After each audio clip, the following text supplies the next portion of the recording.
你爸走了，拼命救人才留下这6万块抚恤金，也是咱家最后的家底。家里这座大院子归福贵，村尾那口鱼塘，还有塘边那间小屋归你。哥，我也不是故意赔的，只要这次有本钱，我肯定能翻身。月娥，这样分不合适吧？长河也是亲儿子，他爸刚走，你不能一点不给他留啊。他一个大男人，会抓鱼，会下水，能饿死吗？哥，你别磨叽了，糖再臭也是糖，屋再破也是屋。签完以后，咱俩各过各的，谁也别拖累。各过各的，这可是你们说的。没错，就是我说的。行，这话我记住了。你干嘛？这是我的东西，我得留着。一张破纸你留着有什么用？以后有用。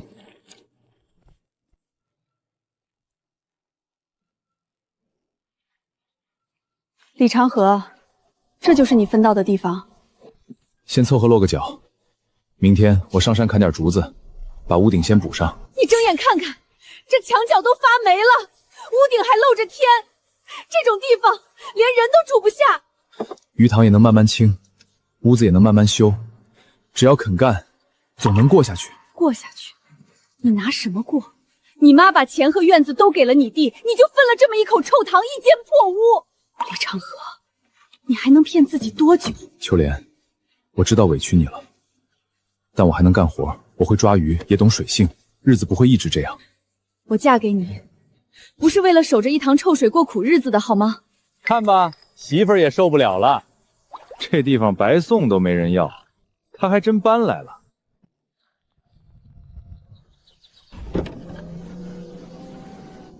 秋莲，还没收拾好啊？这地方味儿也太冲了，待久了人都熏坏了。罗老板，你来干什么？我路过，看看有没有人需要搭一场。秋莲这么好的女人，住这种地方太委屈了。长河，你现在要是能拿出钱，能给我一间像样的房，我就留下。现在没有。那就别怪我。沈秋莲，你想好了？长河老弟，男人没本事就别耽误女人。媳妇儿都走了，这下真剩他一个人守臭塘了。他母亲偏心，媳妇儿嫌穷，这日子难喽。从今天起，我不追谁，也不求谁。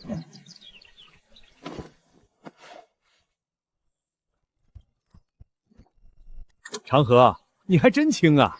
这塘臭了多少年了？清出来能干啥？养蚊子都嫌水脏，能不能用，清了才知道。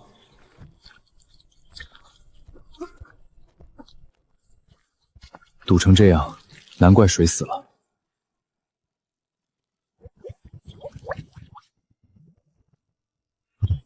又咋了？挖出烂鱼了？这里的水是清的。长河，你别动，让我看看。梁叔，你懂塘，你看看这是什么？这不像普通渗水，那像什么？像地下活泉。活泉？梁叔，你别逗了，这臭塘还能有活泉？你懂什么？死水发臭，活水被淤泥堵住也会臭。要是真有泉眼，这塘就不是废塘。梁叔，这下面真有水往上顶，别乱挖，顺着泉眼清。要是把水路清出来，这塘就活了。测养殖水是吧？登记、缴费等结果，麻烦你帮我测细一点，溶氧、矿物质、污染物都测。普通鱼塘用不了这么多项目，测基础项就行，都测。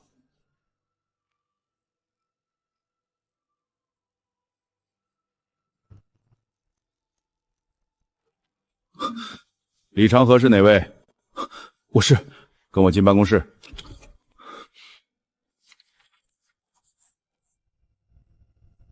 你这水样从哪儿取的？村尾一口老鱼塘，塘底刚清出一眼泉。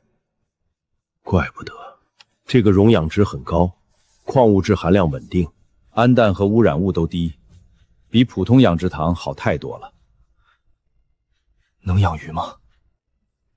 不但能养，如果后续水源稳定，用来做生态鱼养殖，优势很大。高检测员，你能不能把这些结论都写清楚？可以，但我提醒你，好水只是基础，养殖密度、饲料、换水、防病都得规范，别糟蹋了这盐水。我记住了。这不是普通臭塘，你要真懂经营，能做出东西来。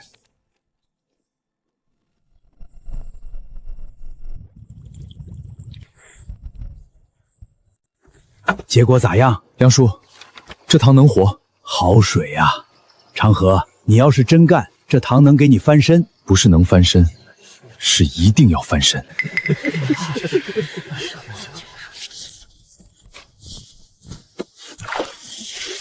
长得快，肉也紧，普通塘1个月没这个劲头。继续控密度，别急着出。哟，长河，听说你这臭塘养出鱼来了？我还不信，今天专门来看看。邱老板消息挺快，鱼是有点精神，可这塘以前什么名声，全村都知道。臭塘出来的鱼，谁敢高价收啊？现在是活泉水养的，不是以前那塘死水。梁叔，话不能这么说，客人认不认不是你说了算，是市场说了算。那邱老板准备出什么价？8块1斤，我全包了，省得你自己找销路。县里普通草鱼都不止8块。普通草鱼有固定销路，你这个有吗？再说了，鱼这东西拖不得，今天不卖，过几天水一变。我的水每天测，记录都在这里，水不会突然坏。长河，你刚入行，别太把自己当回事儿。鱼贩要是不收你的鱼，你塘里这些东西就是一堆会游的赔钱货。那就不劳邱老板操心了。8块，不卖。行，有骨气。等鱼鸭塘出问题了，你别回头找我。我以前让人用一句你不懂，拿走了太多东西，以后不会了。你想好了，风险，鱼鸭在塘里也有风险。风险我认，但好东西不能贱卖。明天去县城。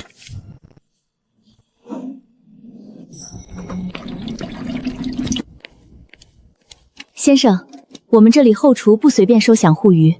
我找采购经理孟海涛孟经理。有预约吗？没有，但我带来的鱼，他看了不会后悔。你就是电话里说有泉水鱼的养殖户？李长河，鱼是活泉水养的，检测报告在这儿。每天来推销鱼的人很多，我们云水轩做招牌菜，不拿客人冒险。你可以先杀一条试。这鱼劲儿足，杀一条。这鱼腥味轻，肉紧，汤也不浑。这是你塘里养的？塘底有活泉，检测站出的报告，每批水样我都能留档。你现在一天能供多少？现在量不大，但可以稳定供。先试供1周，每天按你们后厨需求送。价格按普通生态鱼上浮2成，试供期合格再谈长期。但合同要写清楚3件事：供货规格、验收方式、结算周期、鱼活度、重量、批次都写明。验收合格几天内结款也写明。你不像第一次卖鱼的人。第一次卖鱼，但不是第一次吃亏。孟经理，这鱼可以留，招牌菜要的就是这种口感。行，试供1周，要是品质稳，云水轩给你长期单。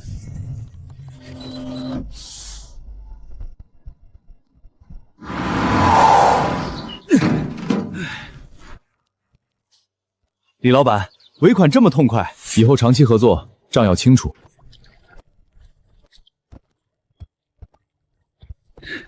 还真把臭塘当宝了，穷怕了呗，有点货款全砸水里了。梁叔，东边这一块做沉淀区，别放鱼，中间养商品鱼，西边留一块试验鱼，密度不能太高，好水也怕糟蹋。商品鱼、试验鱼、沉淀区，每天水温、投喂量、鱼情都记。你这是要正规干。既然签了云水轩，就不能靠运气。水温变了，鱼会应激；饲料差了，肉质会变；密度大了，再好的水也扛不住。梁叔，你留下帮我。我一把年纪了，就会看糖。我要的就是会看糖的人，工资越界不拖欠，鱼卖得好，年底另算奖金。你现在刚起步，钱花在我身上，不心疼？请懂行的人是最该花的钱。行，我留下。可丑话说前头，我说不能投的料，你不能投；我说不能出的鱼，你不能出。听你的技术，但账和规矩听我的。成交。这小子还真有点样子了，一口糖能翻多大浪？等着看吧。少鱼了，不是鱼自己少的。要不要明早把人叫来问？现在问，没人认。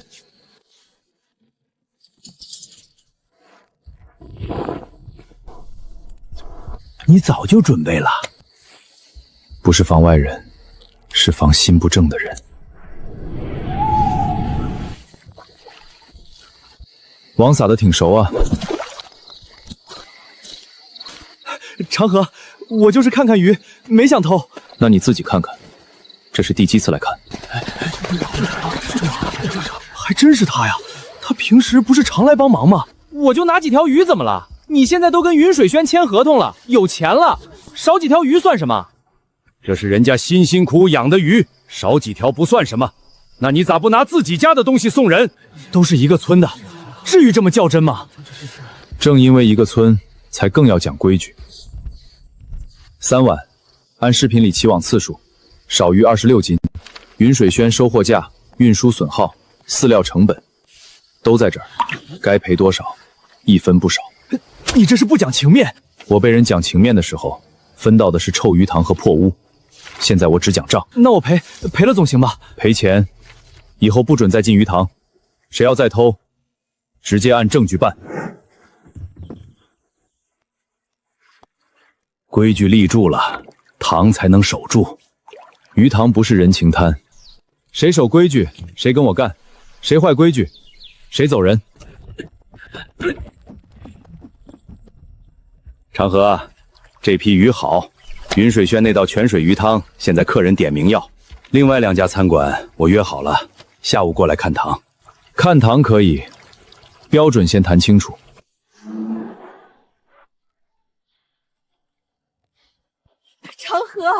长河，哥，有事？富贵这次是真的没路走了，生意又赔了，债主堵门，大院子也快保不住了。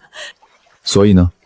你现在有钱了，鱼也卖起来了，富贵再不济也是你亲弟弟，你不能一点办法都不帮着想啊。哥，你先帮我把债还了，等我缓过来，我肯定还你。你们还记得这个吗？你拿这个干什么？6万抚恤鸡，大院子归李福贵，废鱼塘小屋归我，从此各过各的，互不拖累。那时候是妈糊涂，规矩是你定的。哥，话不能这么说，你现在不是撑过来了吗？还把鱼卖起来了，帮我一把怎么了？3个月前，你让我签字的时候，说签完以后谁也别拖累谁。那是气话。我当真了。李长河，你这一点情面都不讲吗？他是你亲弟弟呀。3个月前你也说过，我有手有脚，能自己想办法。福贵也有手有脚，他也该自己承担。账是当初你们自己算的，现在别怪长河暗办事。你就一点钱都不给？鱼塘的钱要养鱼，要发工资，要供货，不是用来替别人承担债务的。行，李长河，你别后悔，你能卖鱼，我也能卖。卖鱼可以，别坏规矩。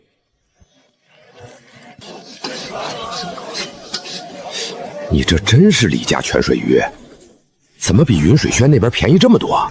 一个村出来的，我亲哥养的鱼，我还能骗你？别人卖20多，我卖12，就是让大家吃个实惠。12一斤，那确实便宜。可这水味怎么这么重？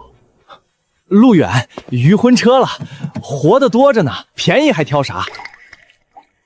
这不是咱塘里的鱼，水浑，鱼鳃也不对。再这么卖下去，坏的是你的名声。我知道，知道还不去拦？他打着李家泉水鱼的名号卖不合格鱼，客人分得清吗？光靠炒，分不清。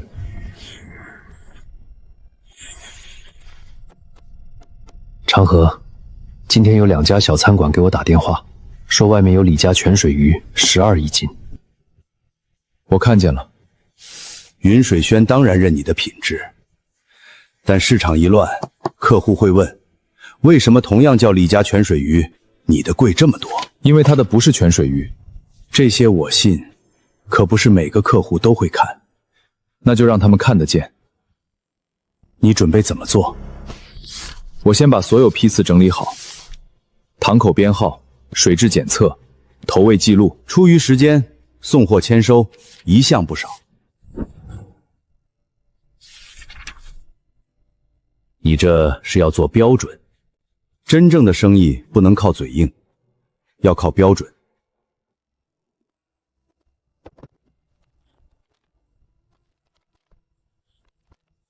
可他卖的便宜，肯定有人贪便宜。贪便宜没错，可便宜货出了问题，谁背名声，谁就得说清楚。你不怕客户跑了？怕，但越怕，越不能降标准。李老板，您的鱼能不能也降到12一斤？外面都这么卖了。我的鱼不降价，但明天你可以来塘边看，水怎么养，鱼怎么出，记录怎么查，我全给你看。那我明天过去。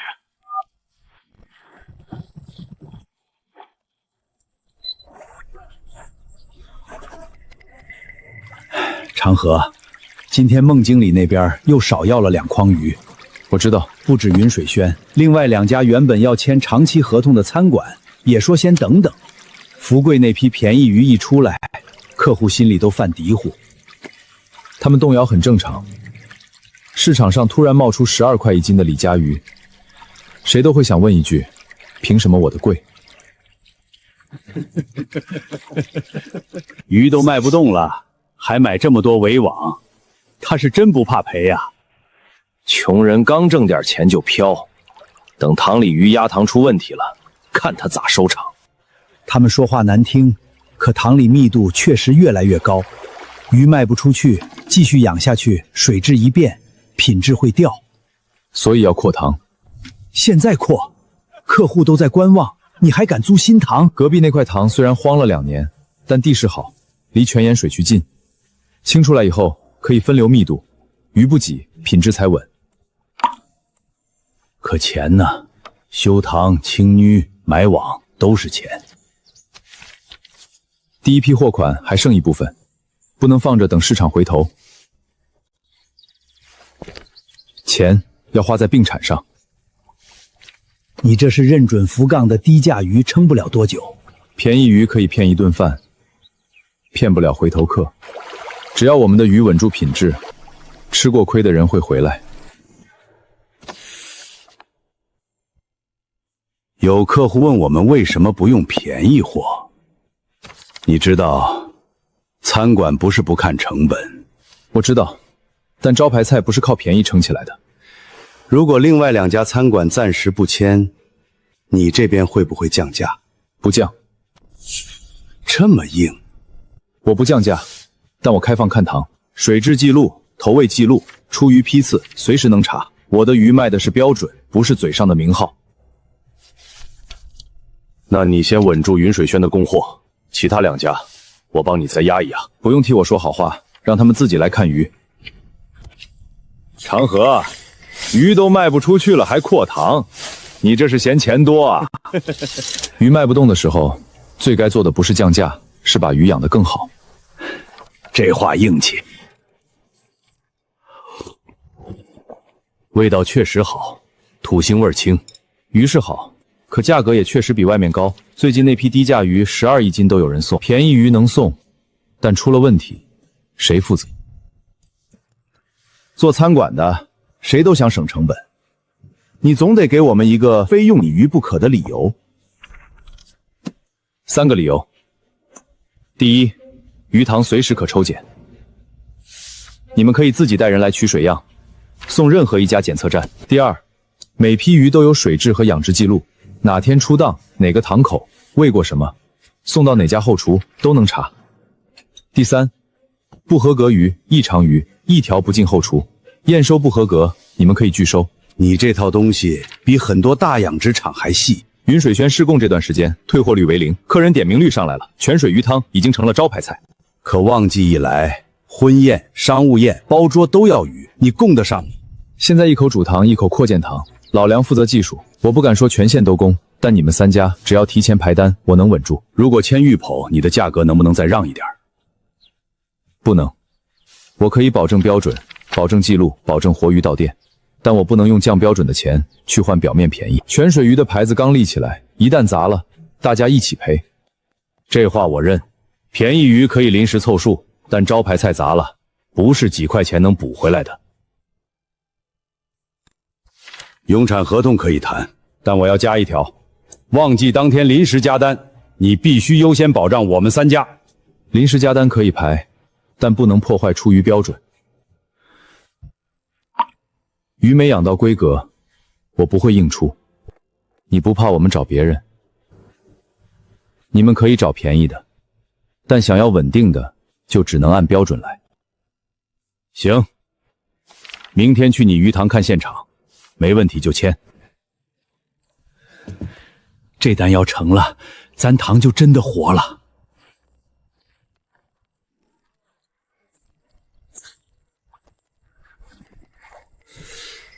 你这还真分区了。1号塘是当前供货塘，2号塘做扩养，东边是活水沉淀区，泉眼水先过沉淀，再进主塘。鱼密度控制过，水温每天2次记录，投喂不乱加。鱼肉紧不紧，靠的不是运气。鱼很活，鳃也亮，这些都是你每天记的。我记一份，老梁复核一份，出鱼时再加出塘单，送到你们后厨后签收。做这么细不累吗？以前我吃过没凭证的亏，现在每一条鱼都要有来处、有去处、有标准。这就是检测报告里的活泉。水源确实不一样。如果我们3家联合签，每周固定供货，规格和重量必须达标，旺季不能断。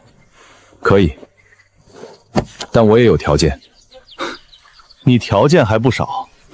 第一，预付30%货款，用来扩建活水循环系统。第二，验收按合同标准走，不临时压价。第三，不合格我认，合格就按期结款。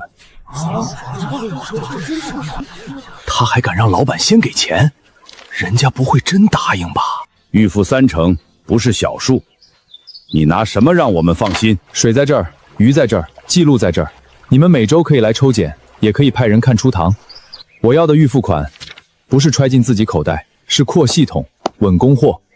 云水轩愿意先签，品质我试过，流程我也认。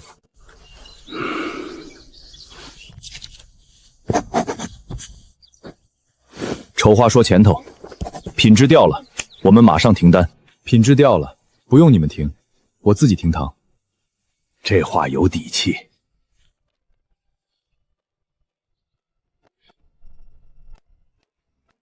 这臭塘还真让他养出名堂了。也就是运气好，碰上泉眼。运气给了水，规矩才能养出鱼。老板，这鱼不行，腥味太重，鳃都暗了。李福贵说这是李家泉水鱼，这要是泉水鱼，那我家水沟里也能养高档鱼。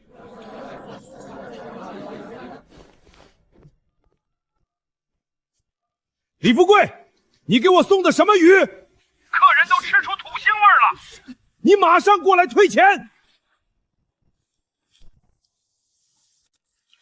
先把还活着的分开，不合格的别往外送，能退就退，先稳住客户。富贵哥，这水已经不对了，再不换水，鱼全要出问题。先换水，把问题批次停了。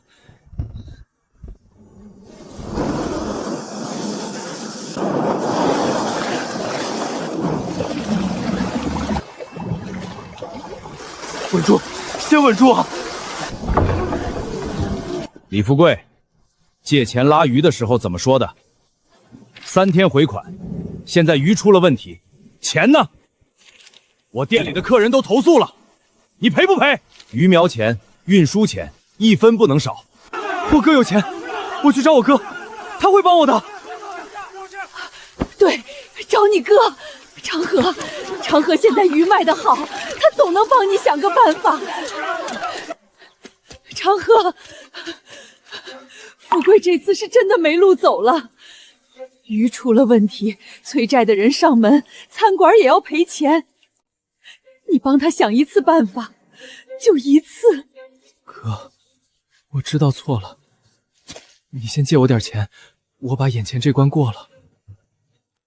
你打着李家泉水鱼的名号卖问题鱼，坏我的牌子，现在让我替你承担全部损失。他也是想做生意，他不懂这些。不懂，就可以乱借名号；不懂，就可以让餐馆替你承担风险；不懂，就可以让我背名声。我没有想拖累你，我就是想赚钱。想赚钱，先学会守规矩。长河，妈求你！当初抚恤金和大院子给了谁，就让谁去承担后果。债务要按合同和调解程序处理，不能只找我。你真不管？我还有鱼要养，工人要发工资，合同要供货。福贵的债务，我不会替他直接承担。先回村委把事情说清楚，别耽误堂里的活儿。李长河，今天这事我记住了。我也一直记得，从分家那天起，我就知道责任要分清。长河，开门，是我。是他。我去看看。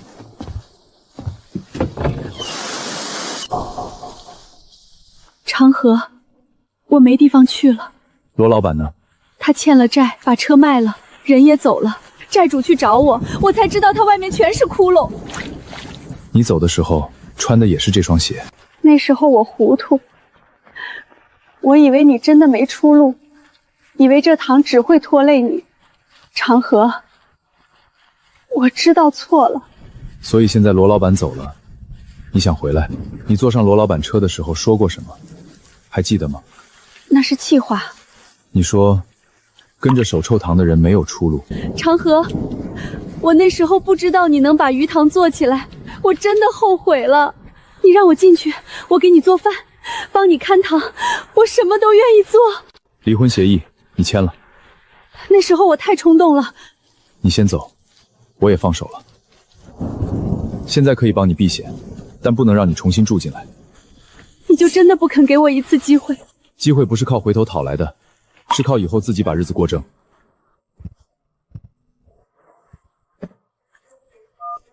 何支书，麻烦你帮忙安排一个临时住处，雨太大，人先别在外面淋着。行，我让人去接。你还是要送我走？我不会让你淋雨，也不会再把自己的生活交回过去。梁叔，帮他叫辆车送到村委安置点。心里难受吧？难受归难受，路回路。他当初选了他的路，我现在也要守住我的路。顾总，这位就是李长河，云水轩最近的招牌泉水鱼就是他供的。李老板，鱼我尝过了，确实不错。顾总过奖。我这次来不只是尝鱼，我们省城连锁酒店准备打造一套山泉生态鱼系列菜单，需要长期稳定供应。顾总他们有10几家门店，要是试供通过，量不是县城几家餐馆能比的。第一期试供金额几百万，全年铺开，有机会做到1000万级。这么大的量，我现在一口糖吃不下。能说实话，说明你不是只想签字拿钱。我能养出好鱼，但如果要攻省城，需要扩基地，我不会拿一口糖去骗长期单。我们要的正是这些。稳定养殖基地，冷链配送，检测报告，品牌授权，应急供应能力，少一样都进不了省城酒店供应链。这不是卖鱼，这是进大门槛了。施工周期多久？先3个月，每批鱼从起塘到后厨必须全程记录，运输温坤、活度、规格、检测全部留档。如果施工合格，合同怎么签？年度框架合同，量会逐步放大，但前提是你得证明自己不是一个靠运气发现泉眼的养殖户，而是能管理供应链的人。我可以准备。下周1，省城总部面谈，你带上基地方案、供货能力、检测资料，如果能通过，施工合同当场定。长河，这是你从养鱼户变成供应商的机会，也是一道坎。下周1，我准时到。李老板，省城市场不看人情，只看能力，我也不靠人情。年轻人多在外面，村里老人孩子多，你得帮帮忙啊！现在水到哪儿了？村口沟渠已经满了，再涨，低洼那片就进水。鱼塘慢了还能补，人要是困住就麻烦了。长河，下周1就是省城面谈，顾总那边的施工合同，错过可能就没了。你想好了？合同重要，人命更重要。抽水泵2台，发验机1台，绳索全部带上，沙袋装车，皮划艇固定好。会开3轮的跟我走，会水的坐第2辆车。老板，鱼塘这边怎么办？老梁留下守主塘，其他人跟我去李家村。鱼可以损，人不能出事。我留下可以，但你那边水急，你别硬冲。哪里能堵哪里能泄，我知道。李老板，省城面谈资料准备的怎么样？顾总，李家村暴雨内骚，我今晚要去救人，面谈我可能会晚。你知道这次施工机会很难得。我知道，但村里老人孩子等不了。你先处理眼前的事。长河哥，东西齐了，走，去李家村。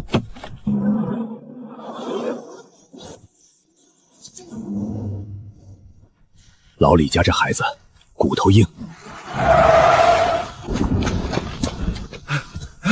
长河，路断了，车进不去，西头低洼那片60多户还没出来。坑多深？快2米，下面全是烂泥。沙袋卸下来，先填坑。木板铺上，3轮车轻车先过，皮划艇准备，水再涨就从沟渠口进去。村里老人多，走得慢。先广播，让所有人别拿东西，老人孩子先走，证件和药带上就行。谁家不出来，报名字。往左1米，下面烂泥刮掉再填，不然车一压就塌。长河哥，水太急了，急也得填，人还在里面。长河，家里还有粮和鸡，我不能走啊。婶儿，粮没了能再买，人没了就真没了。先上船。我怕。不怕，叔带你出去，闭上眼，数到10就到亮灯的地方了。先送老人孩子，青壮人后撤。我的鱼，我1年收入全在里面。人先撤，鱼跑了还能重新养，你下去就回不来了。那我家怎么办？我帮你们想办法，但现在先保命。堵住了，别停，去村口抽水泵。全村人员都到了，一个不少。长河，鱼没了，但人还在。谢谢你，人没事就好。你不是还要去省城谈大合同吗？应该赶不上了。长河，这次是村里拖累你了。不是拖累，这里也是我的根。长河，先喝口水。要不是村里这场水，你现在已经在省城签合同了。别这么说，昨晚要是不来，这里会出大事。李老板，听说是你带人连夜转移了低洼区60多户，还用抽水泵保住了村口道路，能不能说2句？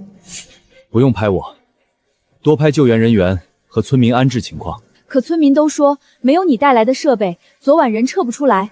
设备是大家一起翻的，路是大家一起填的，人也是大家一起救的，别把功劳算在我一个人头上。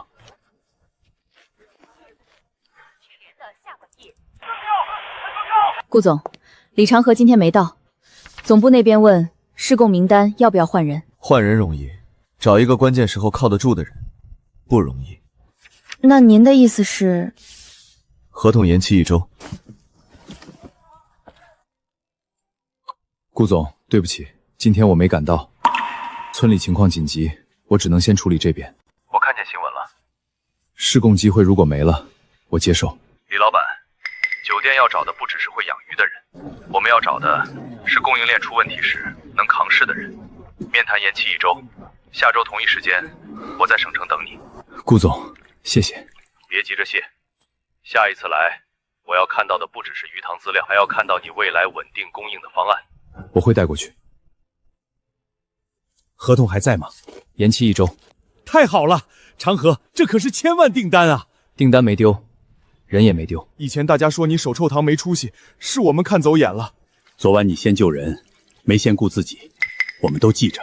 现在还不是说这些的时候。水退了以后，鱼塘要清，塘堤要修，大家的日子还得重新撑起来。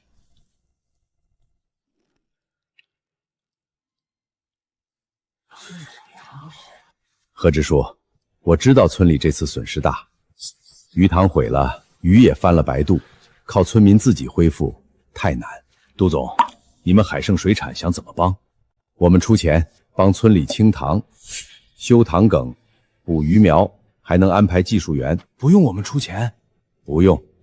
村里现在最缺的就是现金和技术。我们海盛有条件呢。条件很简单，全村300多亩鱼塘，还有泉水沟的经营权，统一交给海盛水产30年。30年？对，30年我们才敢投钱，敢修，敢建基地，短了不划算。那给村里多少钱？80万。300多亩鱼塘，30年经营权，只给80万。何支书，账不能这么算。现在鱼塘是灾后烂摊子，塘塌了，鱼死了，村民自己恢复，1年都未必缓过来。可家里鱼全死了，孩子学费还等着交，要是现在能分点钱，也能缓口气。是啊，等救济不知道等到啥时候。大家别急，这事儿不能马上定。何支书，灾后人心散，趁现在大家还愿意听你说话，把事儿定了，对谁都好。拖久了，村民更难。杜总这算盘打得挺响。这位是李长河，昨晚带人救村的，原来是李老板。救人归救人，生意归生意，村里的鱼塘好像不是你的吧？不是我的，所以更不能让人趁灾捡漏。李老板说话别这么难听，我们是来帮村里恢复生产。300多亩鱼塘，泉水沟，30年才80万，这叫帮忙还是趁火打劫？可我们现在确实缺钱。李老板听见了吧？村民要的是眼前活命钱，不是空话。我知道大家缺钱，也知道鱼塘毁了心疼，但30年经营权一签，鱼塘就不再由你们说了算。今天拿到一点钱，往后30年都要看别人脸色。说的好听，你能拿出80万来吗？你能帮全村清塘、补苗、修塘壁吗？我不替村民做决定，但这份合同不能在几个人的桌上悄悄签。你的意思是，下午开村民大会，把海盛的条件讲清楚，把30年经营权的账算清楚，卖不卖，入不入，大家自己选。李老板，商机不是天天有，错过今天，海盛未必还出这个价。那正好，村民也该看看这个价到底值不值得错过。下午2点，村口开会，全村都来，这事儿让大家自己决定。行，我等你们开会。但李老板，村民要吃饭，要重建，你拿什么给他们？拿账，拿方案，拿能重新养出鱼的办法。乡亲们，今天把大家叫来，就是为了海盛水产养鱼塘的事儿。300多亩鱼塘，泉水沟，30年经营权，80万，签不签不能几个人决定，得大家听明白。各位乡亲，我知道大家这次损失大，鱼翻了，塘塌了，家里还要吃饭。海盛水产愿意出钱帮大家清塘、休耕、补苗，你们不用再掏1分钱。杜老板，那80万怎么分？按村里鱼塘面积和受灾情况分，钱先到，大家先缓口气。后续鱼塘由我们统一经营，年底还有分红。要是先分几万，也能把孩子学费交了。我不是趁火打劫，我是来帮大家过难关。灾后恢复讲的是速度，错过这个时间，塘荒1年，损失更大。我问杜总一个问题：300多亩鱼塘，30年经营权，还有泉水沟80万，你这是帮忙还是捡漏？李老板，村民现在要的是活命钱，不是你嘴里的长远账。那就算眼前账，1亩鱼塘如果恢复活水养殖，1年稳定收益按最保审算，也远不止你给的这个数。300多亩，30年，80万，连零头都不到。长河，你这账靠谱吗？云水轩，3家餐馆的河都在这儿，不是我空口说。你一口塘运气好，碰上泉眼就敢拿来算全村300多亩。我从来没说全村明天就能发财，我只说一件事：鱼死了可以再养，塘塌了可以再修。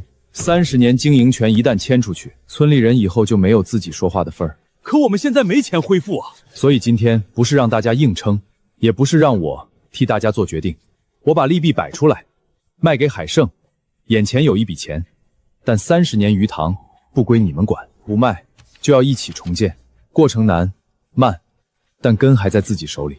李长河，你说的这么好听，钱呢？鱼苗呢？技术呢？你拿什么让他们信你？我有水质报告，有现成餐馆合同，有养殖记录，有恢复方案。钱不够，可以谈订单预付款，可以分批恢复，可以先救最重的塘，但我不会让村民拿30年的根换眼前80万。村里的鱼塘不是你的，所以我不替他们签，也不替他们拒绝。今天让全村自己选。长河说的对，合同放这儿，账也放这儿，下午正式表决。30年太长了，不能糊里糊涂卖。乡亲们，今天不讲虚的。海盛的合同大家都看过了，长河也拿了一个方案，两边都说清楚，最后大家举手表决。我只说一句，海盛有钱、有技术、有市场，村里的塘现在什么样，大家比我清楚。等你们自己慢慢恢复，年底能不能有收入都不好说。跟我们合作，马上有钱拿，后面还有分红。听着也不是不行，可30年太久了。30年听着久，但公司投钱也要回本，没有这个期限，我们凭什么投设备、投鱼苗、投管理？各位要的是稳，不是赌。长河，你说。我也只讲账，不讲漂亮话。这是我从废鱼塘开始清塘、投苗、养殖、出鱼的全部记录。这里是云水轩的供货合同，这里是3家餐馆的联合合同，这里是水质检测报告，大家可以翻，可以问。长河，你的意思是我们也跟你一样养泉水鱼？不是跟我一样单打独斗，是集体做标准化养殖，统一管理，收益公开，村集体以鱼塘入股，村民以劳动力参与，公司统一清塘，统一投苗，统一检测，统一销售，谁家塘入股多少，谁出工多少，账上写清楚，收益公开，账目公开，村民按股份和劳动拿钱。那我们是不是就把塘给你了？不是给我，鱼塘还是村集体的，入股有期限，有账目，有退出规则，不是30年卖断，更不是谁一句话说了算。我负责教养殖技术，水色，水怎么看，鱼怎么分塘，料怎么投，病怎么防，谁愿意学，我都教。可有一条，乱投药，乱喂料，坏规矩的人不能进基地。那我们还能在自己村里干活拿工钱？清塘有工钱，修建有工钱，后期养殖、分拣、记录、巡塘都有岗位，受灾重的人家优先安排。说的真好听，钱从哪儿来？你一口鱼塘的货款，撑得起全村300多亩？一口吃不成胖子。第一批先恢复受灾最重、水源条件最好的塘，县城餐馆订单可以吃一部分，省城酒店施工也在谈，只要标准做起来，订单会跟着来。也就是说，现在还没成，是还没全部成，所以我把风险也说清楚。跟我走，不是马上分钱，是大家一起干。怕累，怕等，怕账公开，可以不选。我家塘没了，鱼也没了。同意村集体入股，跟长河生态养殖公司一起重建的，举手。通过。希望你们别后悔。后悔的是把根卖掉的人，不是愿意重新种根的人。李老板，你比我预想中带来的东西更多。这里面有李家村集体入股方案，你是想把灾后恢复基地也纳入后续供应体系？李家村有鱼塘，有劳动力，也有泉水沟。灾后恢复不是单纯救急，如果按标准化重建，可以成为山泉生态鱼基地。你知道这意味着什么吗？酒店可以给施工合同，但基地必须通验收，水源、养殖、冷链、检测、品牌授权都要达标。我知道，所以我把恢复分成3步。第一，先恢复水源条件最好的塘口；第二，所有塘口编号建档；第三，村民按岗位培训，出塘前统一验收。你连受灾村民用工也写进来了。这是我的条件，基地恢复优先招本村受灾村民，清塘、修埂、分拣、记录、巡塘，工钱按市场价结算，不让他们白干。方向我认可，但酒店要结果。第一期试供，如果鱼的品质不稳，合同会暂停。品质不稳，不用酒店停，我自己先停。第一期试工，金额几百万。基地验收通过后，全年框架订单可进入1000万级。合作愉快，合作愉快。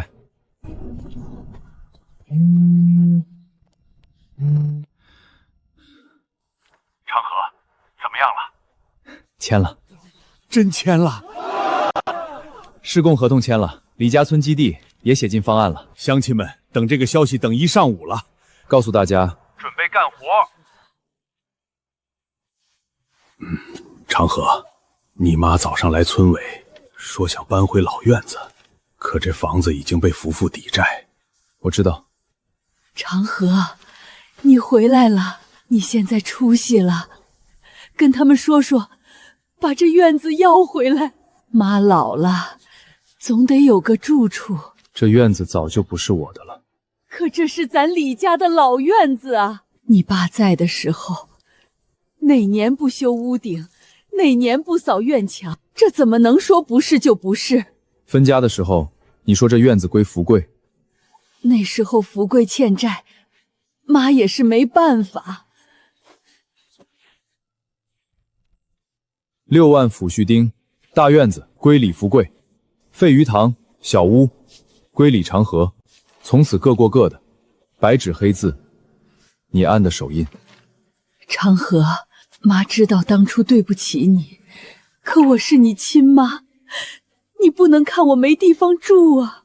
我没赶你走，赶你走的是你当初偏心给出去的房子，是夫妇抵出去的债。李老板，这房产已经过了手续，蒋老太太如果继续堵门，我们也只能报警处理。你们不能这样，这是我住了半辈子的家。抵债合同是李福贵签的，我们按合同办事。长河，你帮妈把房子买回来，你现在有省城订单，有钱了。钱不是这么花的。李家村受灾，基地要恢复，村民要开工，鱼塘要投苗，每一分钱都有去处。那我呢？我把你养大，你就这么对我？我会安排你临时住到村里空置的小屋，生活费按月给，但这座大院子我不会替福贵的债买回来。你变了。不是我变了，是当初那张分家单让我明白了规矩。月娥，长河愿意管你住处，已经是念着母子情了。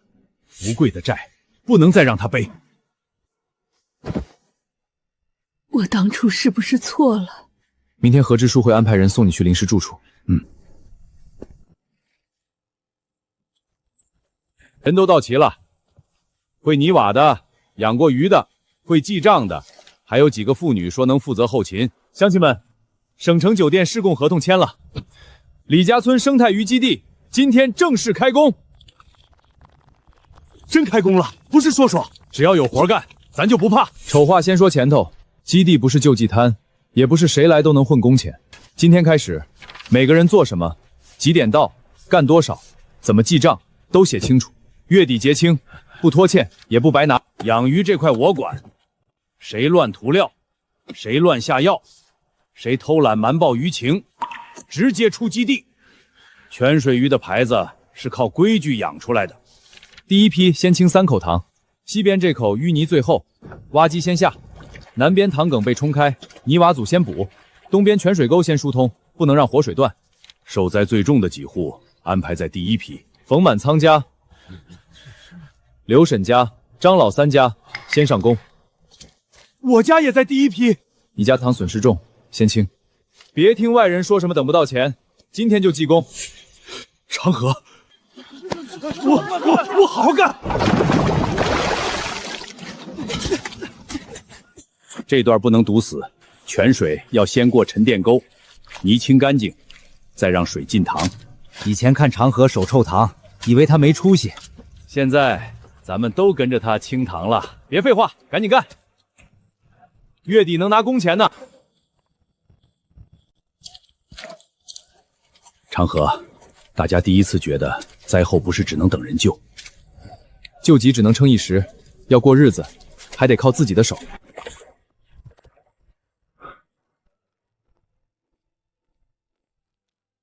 李老板，听说你现在风头不小，县城餐馆抢你的鱼，省城酒店也找你。风头没用，鱼送不到，一切都是空的。起鱼到酒店后出不超过6小时，全程温控记录，活鱼箱记录，签收记录，要求不低啊。所以我来找你。你现在每天能给我多少货？冷链车不是3轮车，跑一趟有成本，量太小我赔钱。前期每天2车，3个月内李家村基地恢复第一批塘口，至少翻3倍。后面省城施工铺开，量还会继续上。话谁都会说，你拿什么保证3个月后有货？县城3家餐馆联合供货合同，省城酒店试供合同，李家村集体入股方案，第一批恢复塘进度表，你可以看。顾承安签的。顾总要求全程可追溯。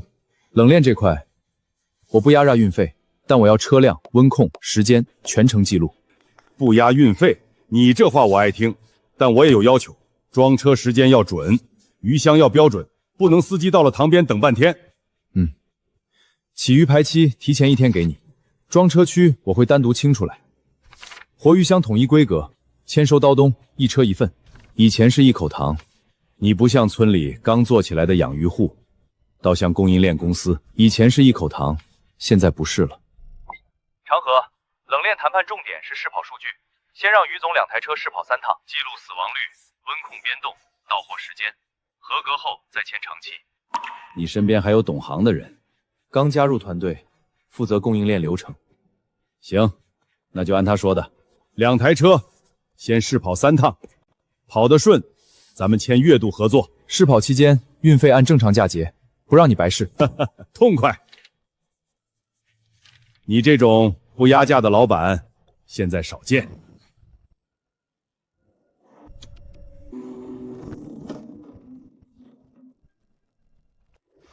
以前鱼贩一辆3轮就拉走，现在你这排场大了。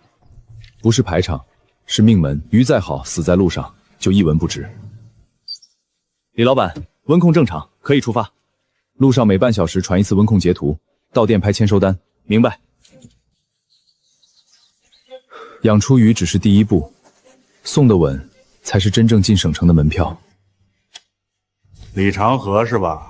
听说你以前守着1口臭塘，现在想做全县生态鱼供应链，不是想，是已经开始做。口气不小。你知道全县多少养殖户从我这儿拿料吗？泉水饲料这行不是有一眼泉水就能玩的。我们需要的是可追溯的优质饲料，批次检测，配方稳定，供货周期清楚。丰源如果能配合，采购量会逐步增加。你又是谁？李家村生态鱼基地供应链负责人。一个小村基地还配供应链负责人？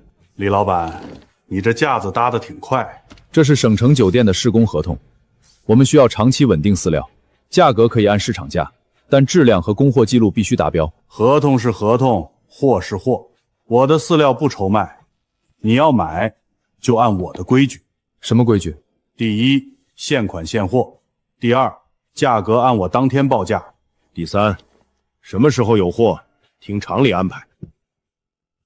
想赊一天都不行。生态鱼基地需要稳定排期，如果当天报价、当天排货，后续成本和投喂计划都会乱。那是你们的事儿，你们刚起步就想让我给你们定制规矩，凭什么？郑老板是不想合作？也不是不想，只是最近海盛水产也在谈合作，他们量大，付款痛快，我的产能有限，总得先供大客户。杜海生找过你？做生意嘛，谁都可以谈。李老板，你能签省城酒店，人家海盛也能给我大单。明白了，这就走，不再求求我。鱼要吃料，不吃硬气。鱼吃料，但人不能把命门交到看不起自己的人手里。年轻人，说话别太满。出了这个门，你迟早还得回来。那就看谁先低头。他不是单纯拿架子，是在等我们急。饲料一断，基地恢复就会乱。所以不能等，找外地料厂，同时查丰源和海生的合作。郑万林敢卡我们，背后肯定有人给他底气。我去列替代供应方案，质量、距离、运输成本、结算周期都算出来。越是别人想卡关键环节，越要自己搭路。老冯，不是我吓你，李长河公司刚起步，省城订单听着大，可要真供不上，人家酒店一停单，你们入股的钱从哪儿来？可长河已经开工了，工钱也记上了，记账不等于到账。等基地做到一半，饲料断了，鱼苗买不到，冷链跟不上，到时候糖清了，钱花了，鱼没养成，你们找谁哭？海盛现在还愿意收糖吗？别人家不好说，你家损失重，杜总说了可以单独谈，早点签，早点拿钱，别等李长河那边拖黄了。你们又来干什么？何支书，聊天嘛。村民有疑问，我们解释解释。满仓叔，有疑问可以直接问我，不用听外人转述。长河，我不是不信你，我就是怕等不起。受灾的人怕等，很正常。你家糖排在第一批，明天挖机就进，工钱月底结，清糖进度每天贴在村委公告栏。说的好听。李老板，饲料谈好了吗？鱼苗定了吗？冷链几辆车？省城酒店可不是听你讲情怀就收鱼的。冷链已经试跑，饲料有方案，鱼苗也会谈。也就是说，还没完全落地。基地刚开工，所有环节都在落地，你不用替我着急。我不是替你急，我是替村民急。你要是撑不住，拖的是全村。今天清糖的人，工时已经记上。明天冯满仓家堂口进挖机，后天公告栏贴第一批恢复进度。谁有问题来村委问，别听路边话，看进度，看账，这个实在。长河，我明天等挖机。行，那就等着看。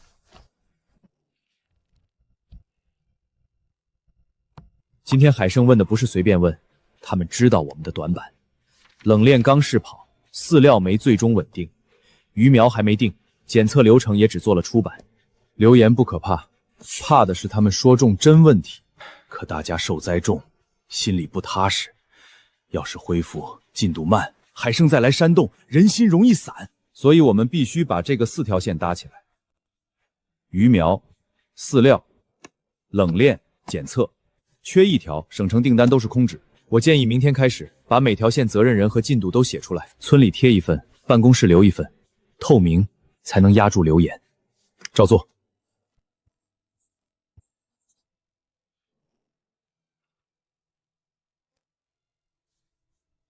顾总介绍你来的时候，只说你做过省城水产供应链调度。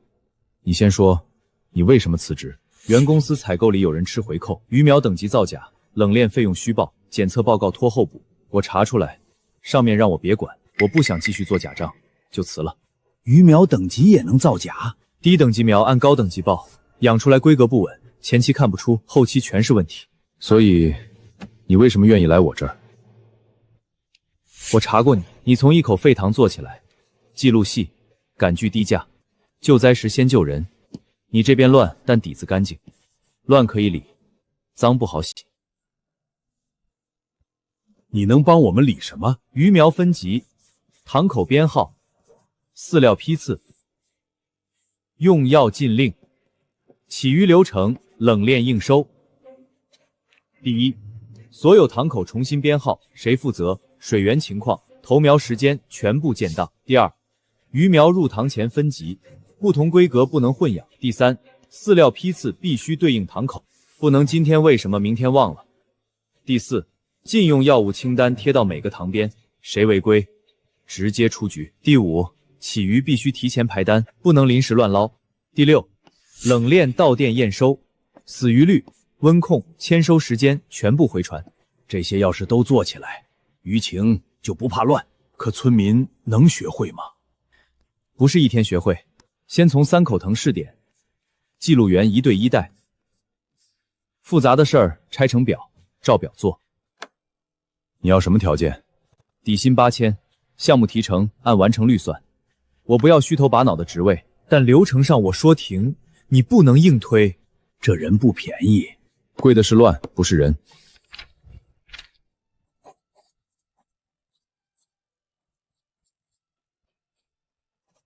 底薪8000，年底如果省城订单铺开，提成翻倍，但我也有要求。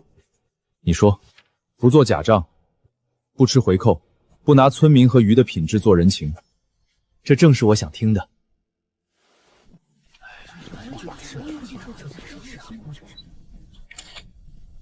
养鱼还要写这么多东西？你以为高价鱼是随便撒料长出来的？写清楚，鱼出了问题才知道哪里错。长河，我朋友在聚贤楼后厨干活，今晚郑万林和杜海生在2楼包厢吃饭，听见他们谈饲料，海生给丰源一个大订单，条件是丰源优先供海生。说没说什么时候开始？已经开始压货了，后面丰源的优质生态料先给海生，其他小客户排队，你这边要拿，价格涨，排期往后放。这不是明摆着卡我们吗？如果优质料断供，正在恢复的塘口只能换料，换料会影响鱼的适口性和生长速度，严重的会应激。省城酒店那边一检测，品质变动就麻烦。那村里第一批塘怎么办？村民都已经开工了，要是突然断料，人心又要散。元哥，消息可靠吗？可靠，我还听见杜海生说一句：李长河清塘越快，死得越快。没有料，鱼苗进塘也是赔钱。他们不是想做生意，是想拖垮李家村。你小心点儿，郑万林在本地饲料圈说话有分量，他要真放话，别的小厂也未必敢供你。我知道，元哥，帮我继续盯着，还有帮我打听县外稳定生态饲料厂，质量要能过省城检测。行，我连夜问。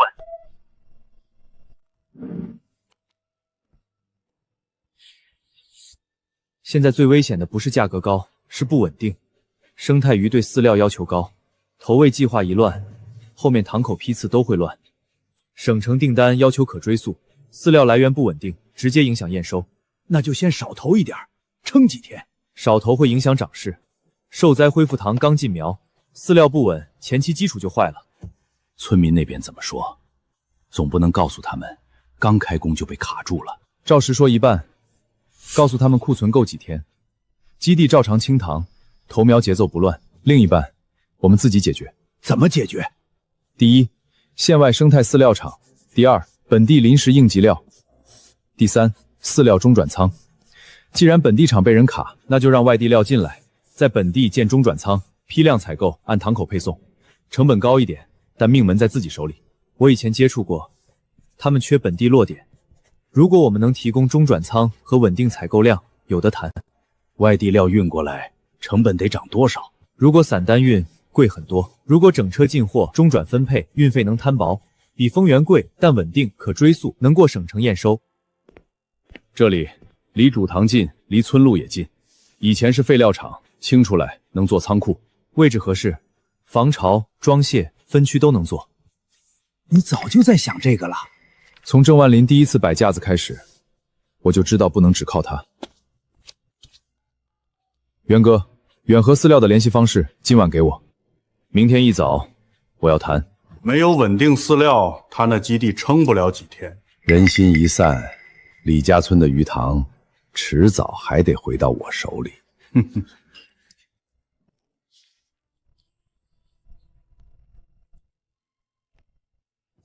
现在必须先确认省城酒店的底线。如果顾总那边对饲料来源要求严格，我们就不能用临时杂料顶。可库存最多撑5天，丰源要是真卡着不供，塘里的鱼不能饿着。李老板，这么早？顾总，我确认几个验收标准。省城酒店对饲料来源、药残检测、鱼肉品质有没有弹性？没有弹性，饲料来源必须可追溯，禁用药物必须零检测。鱼肉检测不合格，整批退货。如果我们更换饲料供应商，只要资质和批次报告齐全，酒店是否认可？认可，但你要保留每批饲料检测报告、入库记录、投喂塘口记录，后续抽检时账要对得上。明白。李老板，你现在不是单纯养鱼，你做的是供应链。供应链最怕的不是贵，是乱。我知道，所以我不会乱。远和生态饲料厂，省城周边，资质全，检测报告稳定。缺点是距离远，散单运到县里成本高。那还能用吗？如果零散采购不划算，如果在本地设中转仓，整车进货，再按塘口配送，运费能摊下来。成本比丰源高一点，但稳定可追溯，不受郑万光卡关键环节。中转仓要防潮，还得离鱼塘近，不然每天拉料也麻烦。去看地方。这里离主路近，冷链车和饲料车都能进，离几口主塘也近，配送方便。地面要垫高，不然雨季潮气上来，饲料容易坏。清出来，垫高，搭防潮舱，先按1个月用量设计，后面再扩。这又是一笔钱，被人卡一次，损失的就不是一笔钱，是全村的信心。不是说饲料被丰源卡了吗？长河咋还敢继续投钱？他这是要自己弄仓库吧？只要不断料，咱们塘就有希望。远和那边怎么说？区域经理后天到，他们先看仓库，再谈采购量和结算周期。后天才来，塘里的饲料撑不到谈完合同。所以我建议先调一批应急饲料，不是长期方案，但资质合格，能撑过这几天。调，先保正在恢复的3口主塘，其他塘按计划清，不提前投苗。村民那边我去解释，别说空话，把库存表贴出去，每天剩多少料，进多少料，喂哪口塘都公开。明白。你看，料还够5天，明天有一车应急料调，写得这么清楚，心里踏实。表贴的再漂亮，没长期料权也白搭。至少人家天天贴进度，不像你们，只会拿30年合同吓人。这料能用，比杂牌强。批次号写清楚，先入临时仓，不许混放。今晚发到1号塘和3号塘。谁领量，谁签字，哪口塘用多少，谁投喂，账上写明。以前养鱼哪有这么细？以前卖不上价，就是因为不细。今天村里人心稳了不少，大家看见料来了，就知道你不是画饼。一批应急料只能撑几天，真正要稳，得把远和谈下来。后天谈判最关键2点：采购量和结算周期。他们要稳定大客户，我们要价格锁定。那就让他们看见，李家村不是散户，是一个正在成型的基地。仓库是临时搭的，但分区和记录做得比我想象中细。现在是第1阶段，后续采购量上来会扩成标准仓，防潮、通风、装卸区都有图纸。这是扩建方案，你们如果合作，后续也可以提出仓储标准。李老板，我直说，远和不是不想做县城市场，但我们怕2件事：第一，采购量不稳，第二，回款慢。你提条件。第一，月采购量不能低于固定吨数。第二，结算周期不能超过45天。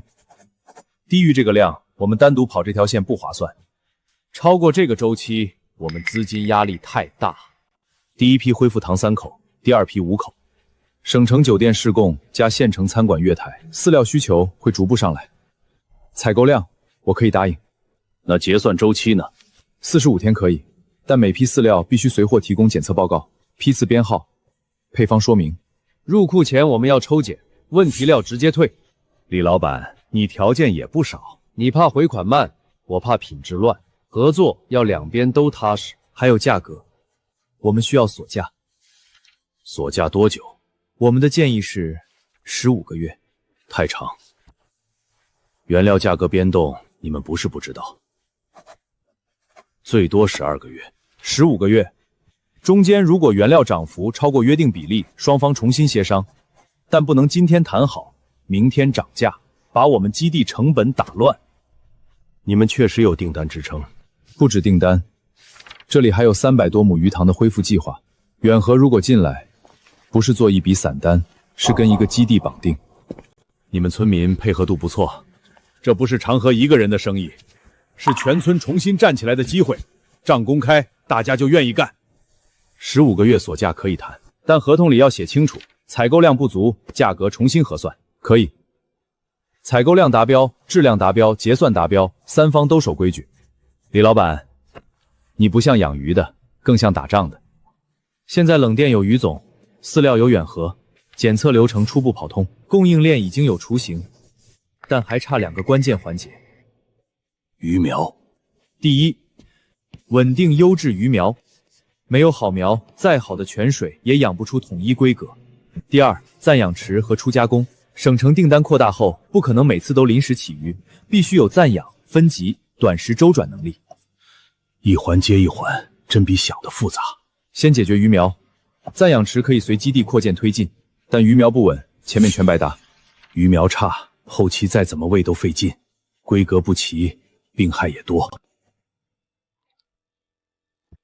元哥，本地谁手里有最稳的鱼苗资源？青山鱼苗基地，韩立森，这人不好谈。他不光卖苗，手里还有周边几个县的亲鱼资源，很多养殖户想找他都得排队。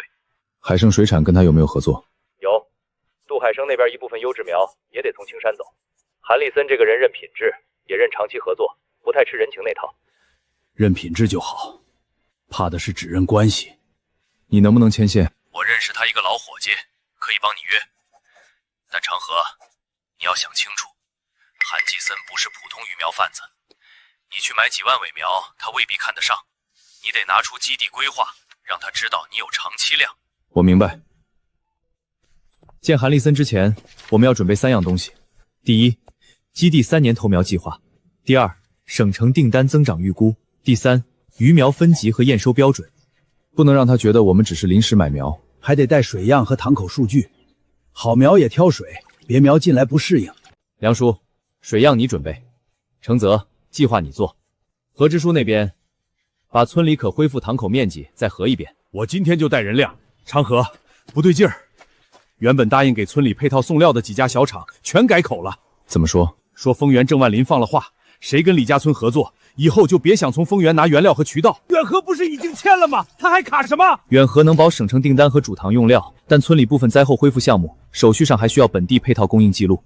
郑万平卡的是本地配套，不是单纯饲料。那我家糖是不是又要等？不等，你家糖照常清，料的问题我解决。李老板，郑总让我带句话：本地水产圈不是你想进就进，你搞外地饲料可以，但村里重建这些配套活，还是绕不开本地厂。郑万林不供，是他的选择。不只是丰源不供，其他小厂也要吃饭，没人愿意为了你得罪郑总。你省城合同再大，落到李家村也得按本地规矩办。本地规矩，还是你们丰源的规矩？你们别嘴硬，进度拖了，村民可不会怪郑总，只会怪你李长河没本事。别真拖了吧？海盛前几天还说长河供应链不稳。大家别乱，长河已经在想办法。供应链确实遇到问题，郑万林想拖进度，海胜想等大家失去耐心，这些我都不瞒。但今天我也把话放这儿：第一批恢复堂不停工，冯满仓家堂口不停，工前照祭，月底照结。谁想看我们乱，就偏不能乱。长河，只要我家堂不停，我跟你干到底。我也干。都走到这一步了，不能被几句话吓回去。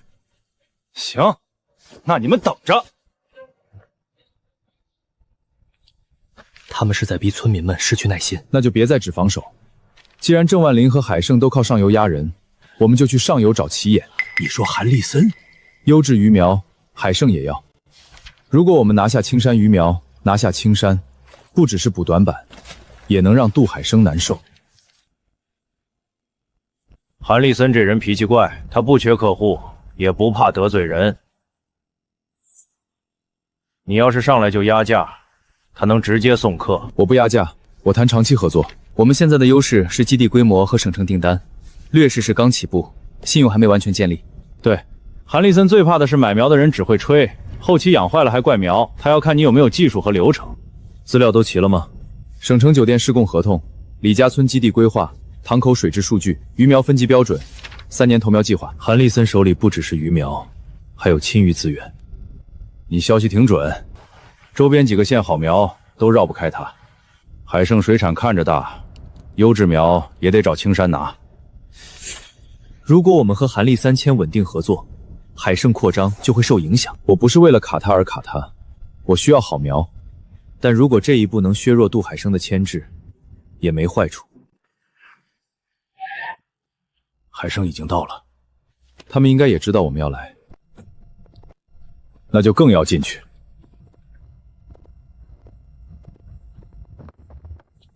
李老板是吧？韩总在看苗，让你们先等一下。我跟老韩说好的。渊哥，韩总知道，但海胜杜总也在，今天可能要一起谈。李老板，真巧，你也来买苗？不巧，你能想到的上游，我也能想到。青山的苗可不是谁想买就能买，所以我不是来抢一批苗，是来谈一条长期路。都想要青山的苗，那就别讲关系，讲你们怎么养。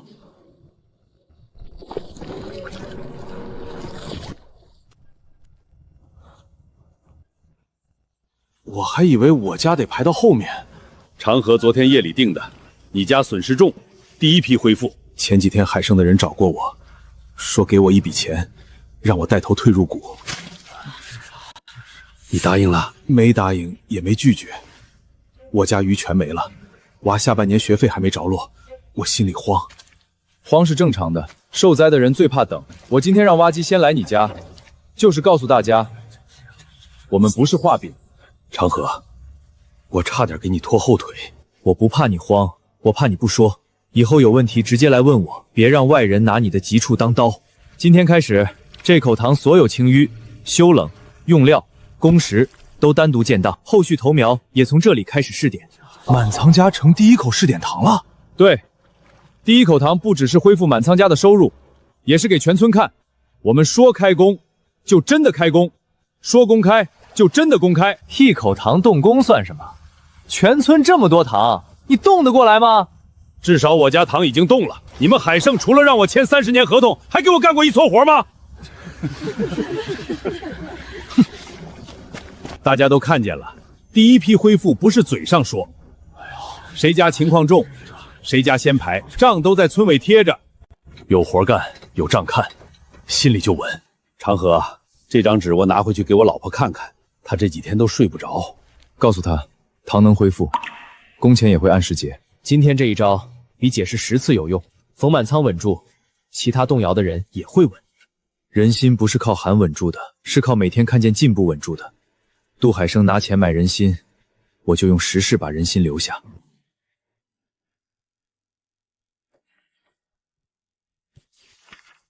杜总，你们海胜要的量大，价格也能给，但我问一句，苗进塘以后，谁负责成活率和后期分级？韩总放心，我们海胜有技术团队，有资金，有渠道，合作这么久，我们的实力你知道。李老板，你们刚起步，李家村还是灾后恢复，你凭什么让我把优质苗优先给你？第一，李家村有活泉水源，水质数据在这里。第二，塘口编号和恢复顺序已经建立，哪批苗进哪口塘，谁负责，怎么记录，都能追溯。第三，我们不混苗，不同规格分塘，入塘前验苗，入塘后7天观察，死亡率单独记录，后续出鱼也按批次追踪。韩老板，我干了半辈子塘工，好苗要配好水，好水也得会养。你苗进来，我亲自盯7天，出了问题先查我们自己，不会张口就怪苗。你们连受灾长不同的村民用工和塘口恢复顺序都写进来了。这是基地，不是散户。我们要的是长期稳定，不是一批鱼苗的便宜。韩总，话说的漂亮没用，李家村现在连基地都没完全恢复，资金、管理、市场哪一样比得上海盛？你把优质苗给他，风险更大。杜总说的对，海盛现在更大，但大不代表稳，更不代表适合青山的苗。你什么意思？青山卖的是好苗，不是死账上的数字。海盛要的是规模，我要的是标准。韩总更清楚，苗养坏了，砸的不只是养殖户的牌子，也会砸鱼苗基地的名声。你这句话倒说到点上了，韩总，我们合作这么久，你不会为了一个刚起步的村基地影响海盛的供应吧？杜总，我卖苗看的是养的好不好，不是谁声音大。我可以给你一个试点合作，第一批优质苗不多，只给3口塘，成活率、长势、检测全部按表记录，达标后面谈长期。可以，价格不低，苗也不赊，好苗不该被压价，款项按合同走。韩总，你这是要把海盛的量往后放。海盛原来的合作照旧，但优质苗新增批次，我要看李家村试点结果。李长河，你以为拿到几口塘的苗就能改县城水产的天？不是几口塘，是鱼苗、饲料、冷链、检测、水源、村民，每一环都站住，天自然会变。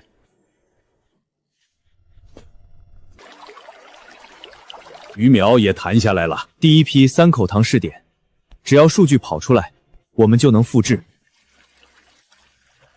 1年之后，县城水产生意谁说了算？不该由那些趁灾捡漏的人决定。那由谁决定？